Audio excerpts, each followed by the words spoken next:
दोस्तों स्वागत है आप सभी का हमारे इस YouTube चैनल हाई टारगेट में। दोस्तों आज हम देखेंगे हिंदी का दूसरा मॉडल पेपर जो आपके मैट्रिक बोर्ड परीक्षा के लिए बहुत ही महत्वपूर्ण है। और दोस्तों इसमें हम लोग टोटल 100 ऑब्जेक्टिव क्वेश्चन देखेंगे जो आपके मैट्रिक बोर्ड परीक्षा में पूछे जा सकते हैं, इसलिए आप लोग वीडियो को शुरू से अंत तक जरूर देखें। और दोस्तों ये फाइनल एग्जाम का रिवीजन वीडियो है, तो आप लोग वीडियो को अंत तक देखिए और बताइए कि 100 प्रश्न में कितने प्रश्न आपको पहले से याद थे।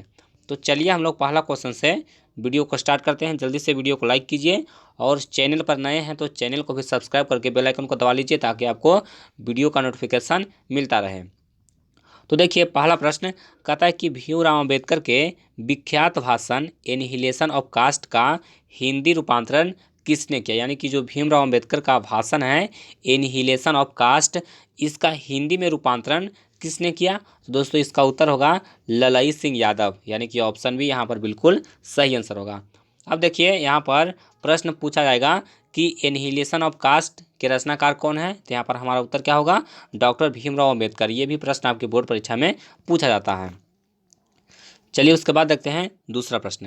देखिए कहता है कि नलिन बिलोचन शर्मा का जन्म कब हुआ था। दोस्तों नलिन बिलोचन शर्मा का जन्म कब हुआ था, तो हमारा उत्तर होगा 18 फरवरी 1916 ईस्वी में, यानी कि ऑप्शन ए यहाँ पर बिल्कुल सही आंसर होगा।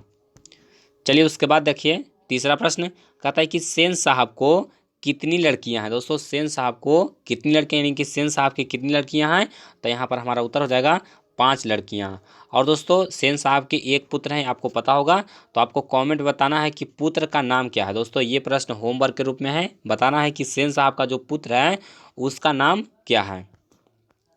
चलिए उसके बाद देखते हैं अगला प्रश्न कहता है कि अग्रजा शब्द में प्रत्यय है। दोस्तों अग्रजा शब्द में कौन सा प्रत्यय है, तो इसमें आप प्रत्यय है। हमारा उत्तर क्या होगा, ऑप्शन डी होगा। चलिए उसके बाद देखिए अगला प्रश्न कहता है कि मदन किसका बेटा है। दोस्तों मदन किसका बेटा है, तो मदन है वो गिरधर लाल का बेटा है। किसका बेटा है, गिरधर लाल का बेटा है। हमारा उत्तर क्या होगा, ऑप्शन डी होगा।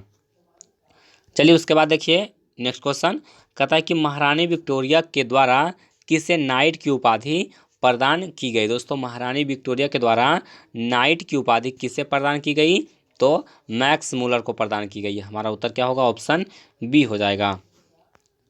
चलिए उसके बाद देखिए कहता है कि हिंदी कविता में प्रपदवाद के प्रवर्तक कौन है। दोस्तों हिंदी कविता में प्रपदवाद के प्रवर्तक कौन है, तो यहाँ पर हमारा उत्तर होगा नलिन बिलोचन शर्मा, यानी कि ऑप्शन भी यहाँ पर बिल्कुल सही आंसर है।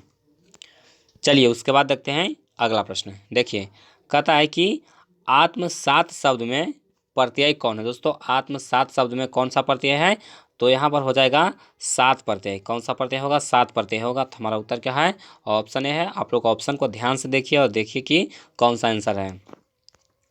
चलिए उसके बाद देखिए कहता है कि विचार और वितरक किस लेखक की रचना है। दोस्तों विचार और वितरक किस लेखक की रचना है, तो दोस्तों इसका सही उत्तर होगा हजारी प्रसाद द्विवेदी की, यानी कि ऑप्शन ए यहाँ पर सही आंसर है। चलिए उसके बाद देखते हैं अगला प्रश्न। देखिए कहता है कि नाखून बार बार काटते रहना और अंकुलित करते रहना निरूपित करता है। दोस्तों कहता है कि नाखून बार बार काटते रहना और अलंकृत करते रहना निरूपित करता है। तो दोस्तों यह क्या निरूपित करता है, तो यह सौंदर्य बोध तथा सांस्कृतिक चेतना का निरूपित करता है, यानी कि हमारा सही उत्तर क्या हो जाएगा, ऑप्शन ए हो जाएगा। चलिए उसके बाद देखिए अगला प्रश्न कहता है कि धूना शब्द का विलोम है। दोस्तों धूना शब्द का विलोम कौन सा होगा, तो धूना शब्द का विलोम होगा प्रेम, यानी कि हमारा उत्तर क्या है, ऑप्शन बी है। चलिए उसके बाद देखते हैं अगला प्रश्न। देखिए कहता है कि हवा शब्द का लिंग निर्णय करें। दोस्तों हवा शब्द का लिंग निर्णय करना है, तो देखिए हवा का अगर सेंटेंस बनाएंगे तो क्या होगा, हवा बहती है, यानी कि हवा कौन सा लिंग में है, स्त्रीलिंग में है। हमारा उत्तर क्या होगा, ऑप्शन ए होगा। चलिए उसके बाद देखिए अगला प्रश्न कहता है कि कुल 4 आदमी हैं, रेखांकित शब्द कहता है कि कौन पदबंध है। दोस्तों कहता है कि कुल 4 आदमी हैं, ये रेखांकित किया गया है, और कहता है कि रेखांकित शब्द कौन सा पदबंध है, तो दोस्तों यह विशेषण पदबंध है। हमारा उत्तर क्या हो जाएगा, ऑप्शन बी हो जाएगा। चलिए उसके बाद देखिए अगला प्रश्न कहता है कि उसने अपने मित्र का पुस्तकालय खरीदा, वाक्य। दोस्तों यह कैसा वाक्य, देखिए कह रहा है क्या चीज, उसने अपने मित्र का पुस्तकालय खरीदा, और बताना है आपको कि यह कैसा वाक्य है। तो यह एक सरल वाक्य है। क्या है? सरल वाक्य है। इसमें सिंपल एक आदमी है जो अपने मित्र का पुस्तकालय खरीद रहा है। चलिए उसके बाद देखते हैं अगला प्रश्न है। देखिए कहता है कि नक्षत्र लोक किस लेखक की कृति है। दोस्तों नक्षत्र लोक किस लेखक की कृति है? तो यह गुणाकर मूल्य की कृति है। हमारा उत्तर क्या होगा? ऑप्शन बी होगा। चलिए उसके बाद देखिए 16 नंबर सवाल बहुत महत्वपूर्ण है। देखिए 16वां सवाल कहता है कि जिसकी उपमा दी जाए। दोस्तों जिसकी उपमा दी जाए इसके लिए एक शब्द, यानी कि यहाँ पर एक शब्द के लिए अनेक शब्द के लिए एक शब्द पूछा गया है। तो यहाँ पर क्या है? जिसकी उपमा दी जाए तो उसको क्या कहेंगे? उपमेय कहेंगे। और जिसकी उपमा न दी जाए तो उसको कहते हैं अनुपमा। देखिए यहाँ पर प्रश्न दो तरीका से पूछ सकता है। कहता है जिसकी उपमा दी जाए तो उसको क्या कहेंगे? उपमेय कहेंगे। और यहाँ पर अगर प्रश्न रहेगा कि जिसकी उपमा न दी जा सके तो उसको क्या कहते हैं? अनुपमा कहते हैं। चलिए उसके बाद देखिए कहता है कि मराठी भाषा की लिपि क्या है। दोस्तों मराठी भाषा है वो किस लिपि में लिखी जाती है? तो दोस्तों मराठी भाषा भी देवनागरी लिपि में लिखी जाती है, यानी कि हिंदी भी देवनागरी में लिखी जाती है और मराठी भाषा है वो भी देवनागरी लिपि में ही लिखी जाती है। चलिए उसके बाद देखिए कहता है कि धारानंदी के कौन परमार शासक विधानार्वगी थे। दोस्तों कहता है कि धारा नगरी के कौन परमार शासक विधानुरागी थे। तो दोस्तों इसका जो सही उत्तर होगा वो होगा भोज। क्या थे? भोज। यानी कि हमारा सही आंसर क्या होगा? ऑप्शन बी होगा।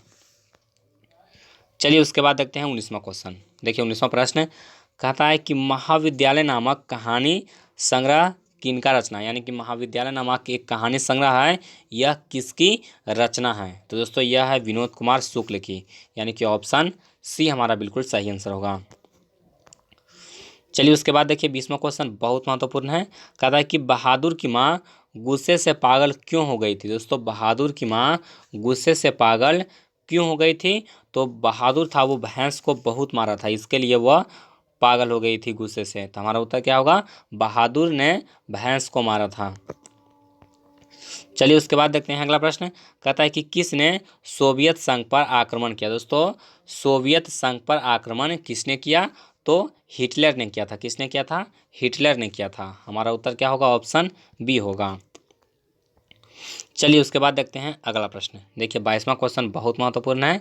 कहता है कि यदि मनुष्य परिस्थितियों का नियामक नहीं है। कहता है कि यदि मनुष्य परिस्थितियों का नियामक नहीं है तो परिस्थितियां भी मनुष्य की, तो यहाँ पर हो जाएगा क्या चीज़ भराएगा आगे? उसके आगे होगा नियामक नहीं है। क्या हो जाएगा? नियामक नहीं है। यानी कि यह सेंटेंस है, यदि मनुष्य परिस्थितियों का नियामक नहीं है तो परिस्थितियां भी मनुष्य का नियामक नहीं है। हमारा उत्तर क्या होगा? ऑप्शन बी होगा। चलिए उसके बाद देखिए मुहावरा पूछा गया है, बहुत महत्वपूर्ण है। कहता है गुदड़ी का लाल मुहावरे का अर्थ क्या है। दोस्तों गुदड़ी का लाल मुहावरे का क्या अर्थ है? तो गरीब के घर में गुणवान का उत्पन्न होना, यानी कि ऑप्शन भी यहाँ पर बिल्कुल सही आंसर होगा।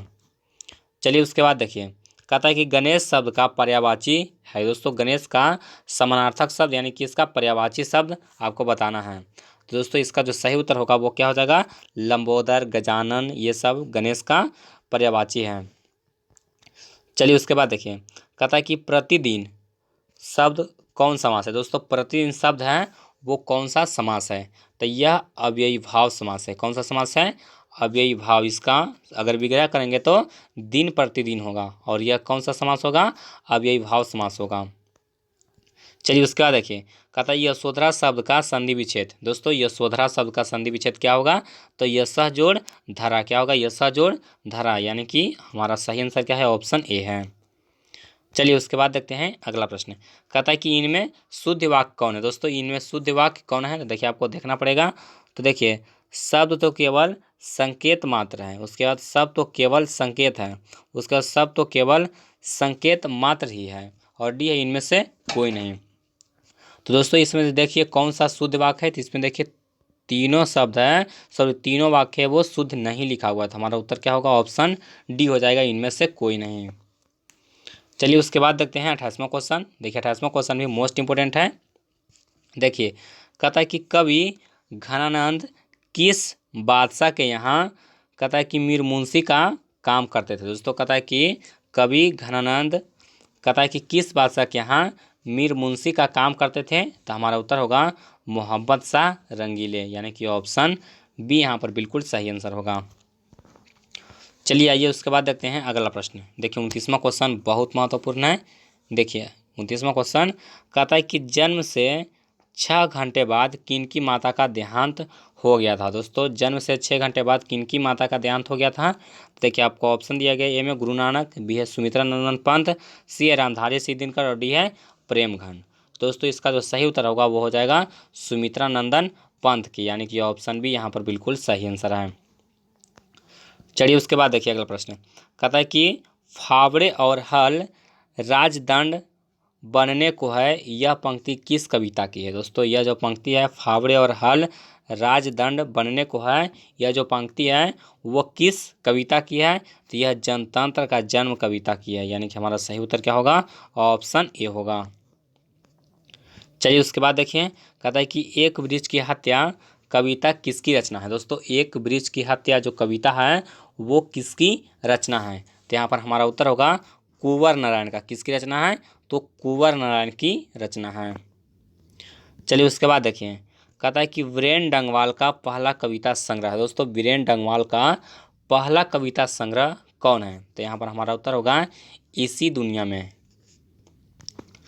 चलिए उसके बाद देखिए कहता है कि प्राकृतिक सौंदर्य की कविता किसके लिए विख्यात कवि है। दोस्तों प्राकृतिक सौंदर्य कविता के लिए विख्यात कवि कौन है, यानी कि कौन सबसे ज़्यादा कविता प्राकृतिक सौंदर्य पर लिखे हैं, तो हमारा उत्तर होगा सुमित्रा नंदन पंत, यानी कि ऑप्शन बी हमारे यहाँ पर बिल्कुल सही आंसर है। चलिए उसके बाद देखिए अगला प्रश्न। देखिए 34 नंबर सवाल कहता है कि किस कवि ने वर्णाश्रम व्यवस्था और कर्म कांड का विरोध करके निर्गुण ब्रह्मा की भक्ति का प्रचार किया, तो किसने किया था, तो गुरु नानक ने किया था। चलिए उसके बाद देखते हैं अगला प्रश्न। देखिए कहता है कि नगर संवेदना के कवि हैं। दोस्तों नगर संवेदना के कवि कौन है, तो कुंवर नारायण है। हमारा उत्तर क्या होगा, ऑप्शन सी होगा। चलिए उसके बाद देखते हैं 36 नंबर सवाल। देखिए कहता है कि दुर्दांत मानवीय विभीषिका का चित्रण करने वाली कविता कौन है, तो कौन कविता है, तो हिरोशिमा है, यानी कि हमारा उत्तर क्या होगा, ऑप्शन ए होगा।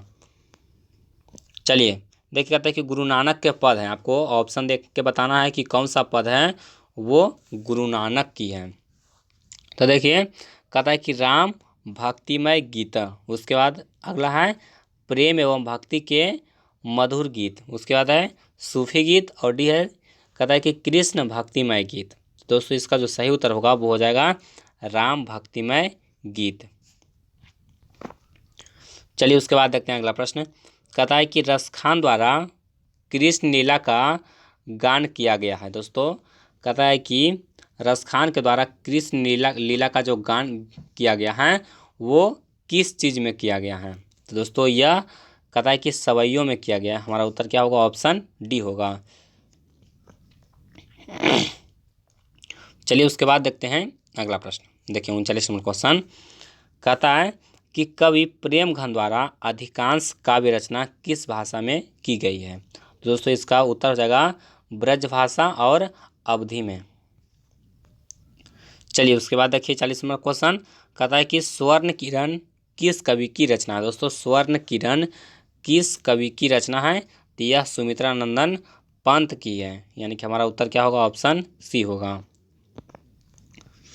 चलिए उसके बाद देखिए कहता है कि आत्मजयी नामक प्रबंध काव्य किस कवि द्वारा लिखा गया है। दोस्तों आत्मजयी नामक जो प्रबंध काव्य है वो किस कवि के द्वारा लिखा गया है, तो इसका उत्तर हो जाएगा कुंवर नारायण, यानी कि ऑप्शन सी यहाँ पर बिल्कुल सही आंसर है। चलिए उसके बाद देखते हैं 42 नंबर सवाल। कहता है कि आधुनिक, यहाँ पर हो जाएगा क्या चीज़, आधुनिक साहित्य के एक प्रमुख प्रतिभा थे। दोस्तों आधुनिक साहित्य के एक प्रमुख, यहाँ पर प्रमुख छूट गया है, यहाँ पर क्या होगा, एक प्रमुख प्रतिभा थे, तो कौन थे, स ही वत्स्यायन अज्ञेय, यानी कि ऑप्शन ए हमारा यहाँ पर बिल्कुल सही आंसर होगा। चलिए उसके बाद देखते हैं अगला प्रश्न। देखिए 43 नंबर सवाल कहता है कि किसने जिंदगी में पहली बार अस्पताल का विरोध नहीं किया। दोस्तों कहता है किसने ज़िंदगी में पहली बार अस्पताल का विरोध नहीं किया।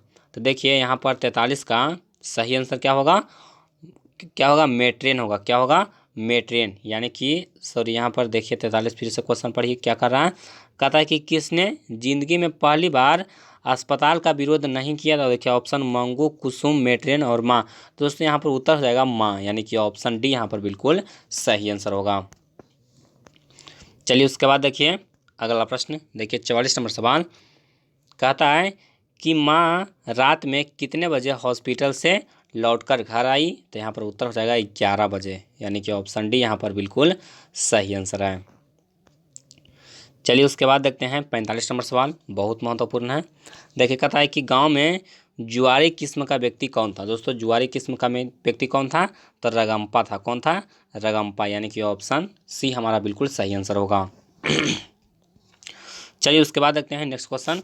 कहता है कि सात कोड़ी होता किस भाषा के प्रमुख कथाकार हैं। दोस्तों सात कोड़ी होता जो कथाकार हैं वो किस भाषा के कथाकार हैं। तो इसका जो सही उत्तर होगा वो कौन सा होगा, उड़िया होगा। कौन सा भाषा, उड़िया भाषा।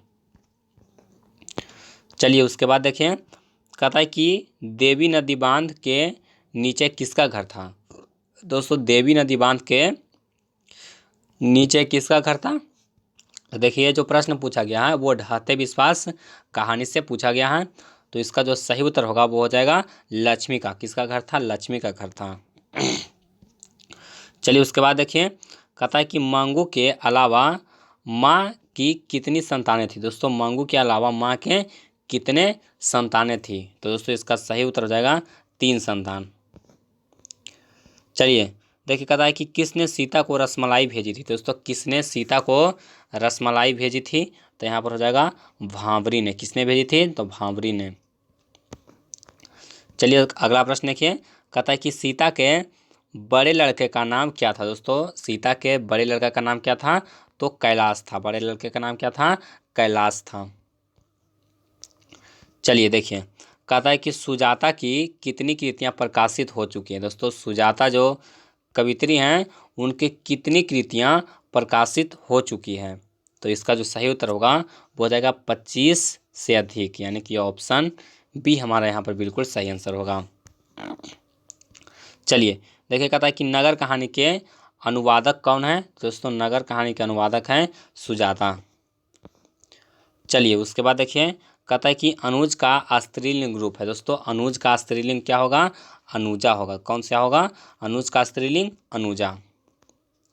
चलिए उसके बाद देखिए, कहता है कि इनमें शुद्ध शब्द कौन है। देखिए आपको शुद्ध शब्द का पता लगाना है। तो देखिए अधीन अधीन अधीन अधीन, यानी कि चारों अधीन में कौन अधीन है वो शुद्ध है। तो देखिए ऑप्शन बी में जो अधीन लिखा हुआ है वो बिल्कुल शुद्ध लिखा हुआ है।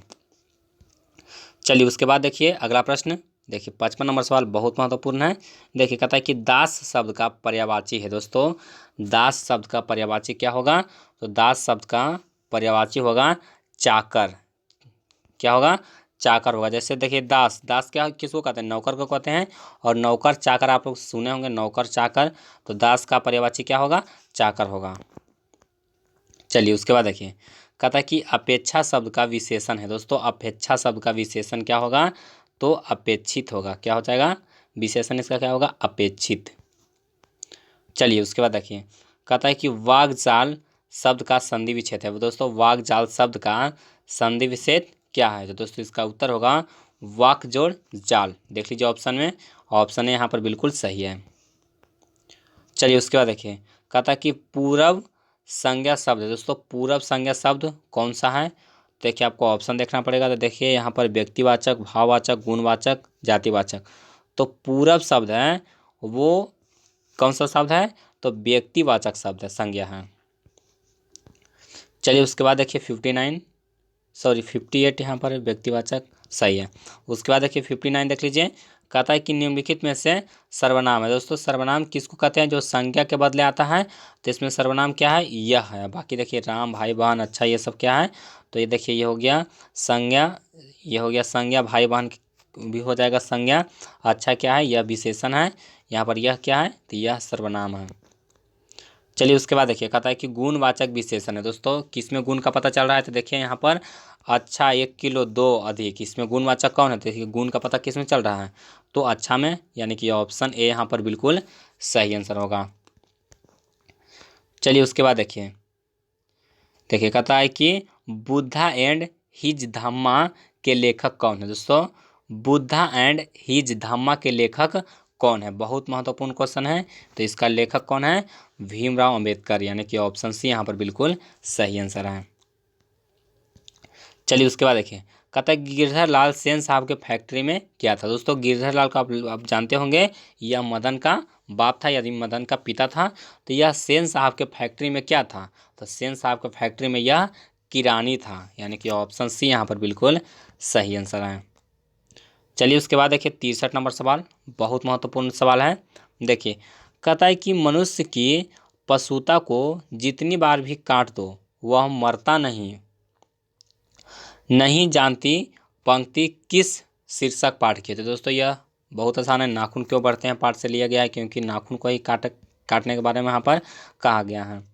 चलिए उसके बाद देखते हैं 64 नंबर सवाल। देखिए कहता है कि चंद्रगुप्त द्वितीय का व्यक्तिगत नाम क्या था। दोस्तों चंद्रगुप्त द्वितीय का व्यक्तिगत नाम क्या था, तो उसका नाम था देव। क्या नाम था, देव नाम था। चलिए उसके बाद देखिए, कहता है कि बहादुर पर चोरी का आरोप कौन लगाता है। दोस्तों बहादुर पर चोरी का आरोप कौन लगाता है, तो रिश्तेदार लगाता है। कितने रुपए का चोरी का, तो 11 रुपये का। चलिए उसके बाद देखते हैं, कहता है कि बिरजू महाराज अपना सबसे बड़ा जज किसको मानते थे। दोस्तों बिरजू महाराज अपना सबसे बड़ा जज किसको मानते थे, तो अपने माता को मानते थे, यानी कि अपने अम्मा को मानते थे। चलिए उसके बाद देखिए, कहता है कि हिंदुस्तानी डांस म्यूजिक कहाँ है। दोस्तों हिंदुस्तानी डांस म्यूजिक कहाँ है, तो कलकत्ता में है। कहाँ है, कलकत्ता में। चलिए उसके बाद देखते हैं, कहता है कि राम नाम बिनु बिरथे जगी जन्मा शीर्षक कविता के अनुसार ईश्वर की, कहता है कि शरण में जाने का अधिकार कौन है, सॉरी जाने का अधिकारी कौन है। तो दोस्तों इसका जो सही उत्तर होगा वो होगा जिसका अंतःकरण निर्मल हो, यानी कि ये ऑप्शन, जिसका अंतःकरण निर्मल हो, यानी कि ऑप्शन डी यहाँ पर बिल्कुल सही आंसर होगा। चलिए उसके बाद देखिए 69 नंबर सवाल। देखिए कहता है कि रसखान, कहता है कि किस पर सैकड़ों इंद्रलोक को न्यौछावर करने की बात करता है। दोस्तों यहाँ पर हो जाएगा राधा पर, यानी कि ऑप्शन डी यहाँ पर बिल्कुल सही आंसर होगा। चलिए उसके बाद देखते हैं नेक्स्ट क्वेश्चन। कहता है कि नादिर शाह के सैनिकों ने, कहता है कि किसे मार डाला। दोस्तों नादिर शाह के सैनिकों ने किसे मार डाला, तो यहाँ पर हो जाएगा घनानंद को। किसको मार डाला था, तो घनानंद को। चलिए उसके बाद देखते हैं, कहता है कि सुमित्रा नंदन पंत, कहता है कि रचित भारत माता शीर्षक कविता कहाँ से संकलित है। दोस्तों जो भारत माता शीर्षक कविता है उसके रचनाकार कौन है, तो सुमित्रा नंदन पंत है। कहता है ये जो कविता है वो कहाँ से संकलित है। दोस्तों ये कविता है वो ग्राम्या से संकलित है। कहाँ से, ग्राम्या से, यानी कि ऑप्शन बी यहाँ पर बिल्कुल सही आंसर होगा। चलिए उसके बाद देखिए 72 नंबर सवाल। देखिए कहता है कि अगे किस काव्यधारा के कवि हैं। तो दोस्तों अगे जो है वो प्रयोगवाद के हैं, यानी कि हमारा सही आंसर क्या होगा, ऑप्शन बी होगा। चलिए उसके बाद देखिए अगला प्रश्न, देखिए 73 नंबर सवाल। कहता है कि एक वृक्ष की हत्या, कहता है कि शीर्षक पाठ में दूर से कौन ललकारता है, तो वृक्ष रूपी चौकीदार ललकारता है। किस, कौन ललकारता है, तो वृक्ष रूपी चौकीदार, यानी कि ऑप्शन सी यहाँ पर बिल्कुल सही आंसर होगा। चलिए उसके बाद देखते हैं अगला प्रश्न। कहता है कि कवि रेनर मारिया रील के, कहता है कि किसका शानदार लब्धा गिर जाने की बात करता है। दोस्तों जो रेनर मारिया रील के हैं वो अपने कविता में किसका शानदार लब्धा गिर जाने का बात करते हैं। तो जो यहाँ पर जो सही उत्तर होगा वो हो जाएगा प्रभु का। चलिए उसके बाद देखिए, कहता है कि ख का उच्चारण स्थान क्या है। दोस्तों क ख, जो ख है वो इसका जो उच्चारण स्थान है वो कौन सा है, तो इसका जो सही उत्तर होगा वो हो जाएगा कंठ, यानी कि क ख ग ये सब जो है इसका उच्चारण स्थान कहाँ है, कंठ है। चलिए उसके बाद देखते हैं अगला प्रश्न। कहता है कि सरोज शब्द का संधि विच्छेद है दोस्तों, सरोज शब्द का संधि विच्छेद क्या होगा, तो सर जोड़ ज होगा, यानी कि ऑप्शन सी हमारे यहाँ पर बिल्कुल सही है। चलिए देखिए, उसका था कि इनमें शुद्ध शब्द है, शुद्ध शब्द आपको देखिए क्षमा, चिन्ह, छत्र, गणित।